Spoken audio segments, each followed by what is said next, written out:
पिपिली थाना अंतर्गत अरिछल सुनामही ग्राम एक मर्मदुर घटना घटी निज धान बिल लगी निआ लिया चेष्टा करुवा बेले चाषी गजेन्द्र स्वाई संपूर्ण पोड़ी प्राण हराई। सूचना अनुसार गजेन्द्र निज बिल लगी पाल निआ कौन कारण पाख बिल को व्यापी जाऊा देखि निरुपाय हो निज लिभाइबा चेष्टा करुले। एही समय से निआ भितर को पशि जाइथिले और संपूर्ण पोड़ी होई तांकर मृत्यु होईछि। एही दुखद घटना पूरा अंचल चांचल्य सृष्टि करिया सह शोकर छाया खेलाई देछि। घटनास्थल पिपिली थाना अधिकारी सौमेन्द्र शेखर त्रिपाठी पहुंची मृतदेह जबत कर तदंत आरंभ करिसेंति।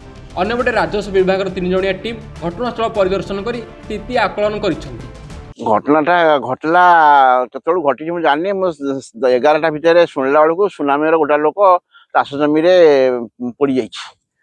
आम हठात आसिलु मोटरसाइकेल आसी देखिलु शह शह लोक जमा होती आ जो लोकटी मरी से लोकटी मुझे जानी ना हूँ गजेन्द्र स्वाई अति गरीब चाषी। खबर आसला बापा को निआ लगे फल पड़ जाती आसला बेलू डेट हो आज्ञा 11टा 11:30 हम कि समस्त कहले निआ लगी आ जन से पड़ जाती कहले कहले से पड़ी जली जाती आम दौड़ी सब आसला प्रकृत सत्य से जली जाती। मृत चाषी परिवार एवं ग्रामवासी तुरंत सरकारी सहायता जोगाई देवाक दाबी करिसेंति।